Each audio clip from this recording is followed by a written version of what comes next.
Hello again. This is taken right after the last one, so expect a few of these coming your way. Um, yeah, my name is Saber. Welcome to my review series. And today I'm gonna be talking about first Michael Bay Transformers movie. So here I go. What can I say about that movie? I thought it was rather cool that we got to use actual cars for the Transformers characters, which is really, really cool. The things I approve about that movie are, well, it's obviously the new designs for all the original characters, like Bumblebee, Optimus, Ironhide, Ratchet, Jazz. Uh, I thought it was rather cool seeing them in action and all. We also got to see Megatron, Starscream, Blackout. I thought that movie was okay. I did sort of, but it could have been done way better. Michael Bay does do a little bit of emphasis on explosions and awesomeness, as we all know, and that he likes to do that.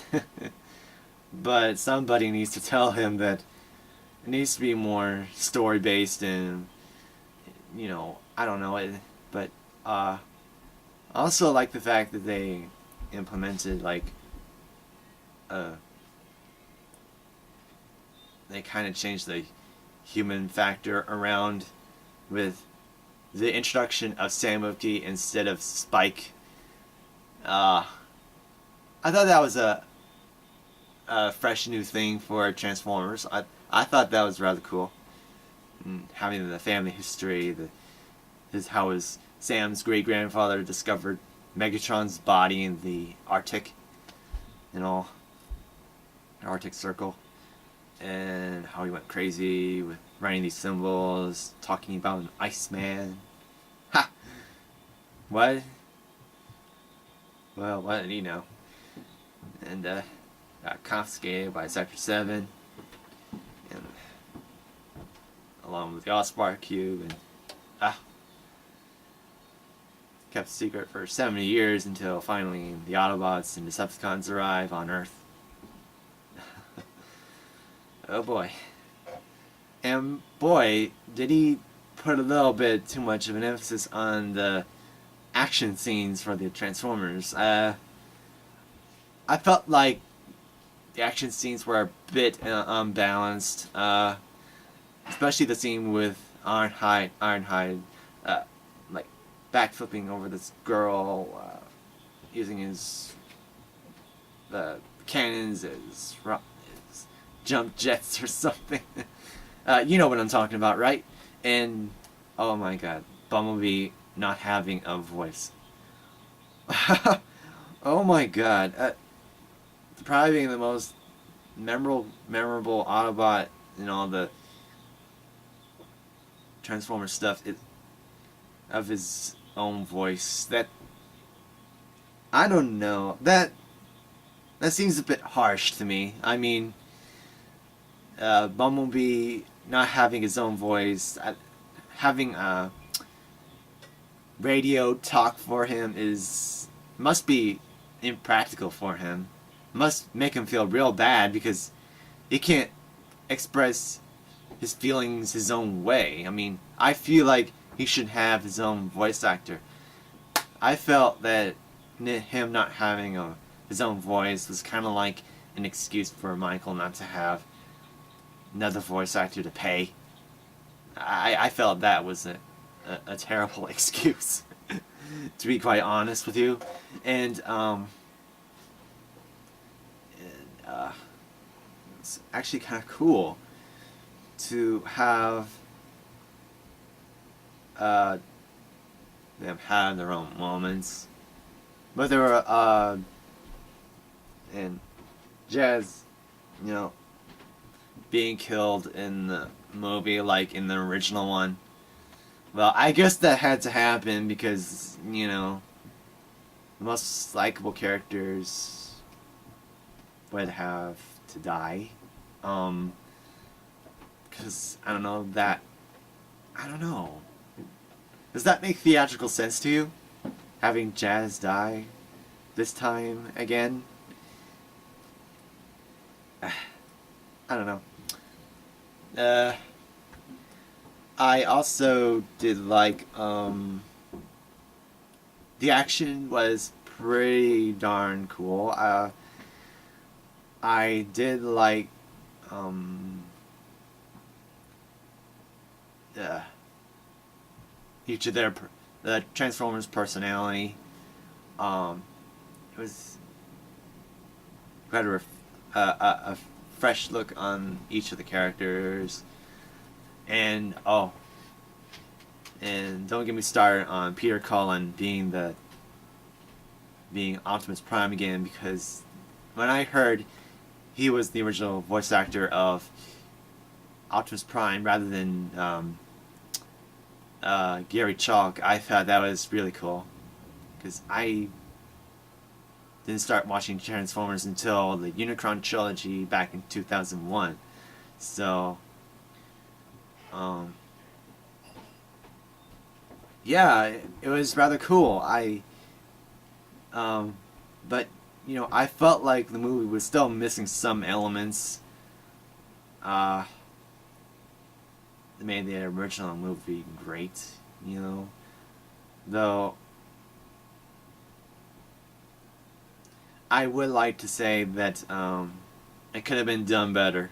You know, it didn't get perfect scores all around, as we all know, and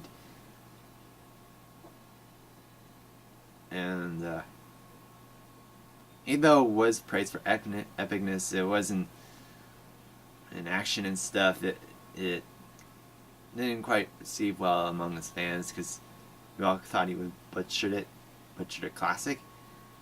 Oh, and then there's the part where Bumblebee pees on Agent Simmons. I thought that was a bit too far. Yeah, yeah, that went too far. Well, I don't know what you could do. I mean, that was a bit much to be honest. That um, I think he could have just shot at his face or something, because he was being a jerk and all. That would have been kind of cool. Although that would have been much too. Oh, listen to me. I'm ranting about some movie that I should be praising, but I can't for the life of me entirely love it as a whole, because I felt it could have been done way better, and yeah, I expected way more um, out of this movie. I just felt that it was imbalanced. The plot, the action, the drama, the modern humor. I felt like, it just didn't seem right to me. It just didn't seem to do the classic movie justice. And it's kind of funny. Um, so yeah, it was kind of cool. Uh, but on a side note, I felt like, since I knew these movies were kind of, not that appealing to me, I decided to write my take on the whole series with a new character implement, who's named Saber, and his alternate form is the Ford Mustang. I don't know if I should tell this to you, but I feel like I should do it now, since um, Uh, it's called Transformers: Saber Spark Adventures. It's a book I'm writing. A series of books, actually. It's all gonna be based on the Michael Bay movies and such, and it's just my version of how it should be done, you know? I don't know if anything I say will make it sound any better than it is now, um, but you know, I'm just putting it out there for you. If you want to check it out, go to Quote V, search the Saber Spark Adventures, and you'll see it right there. You'll QuoteV.com is like a quiz and book generator that you can, where you can write your own books and quizzes and such. It's actually kind of fun. I found lots of interesting stuff on there, including Justin Bieber fan fictions, manga, manga fan fiction. I even found a lot of One Direction fan fictions, which I thought was kind of typical. You know, some people. So, yeah, that's it. Next episode, I'm gonna be talking about, what am I gonna be talking about? I suppose I'll be talking about the next movie, which is Revenge of the Fallen, so I'll be right back for the next one, so see ya.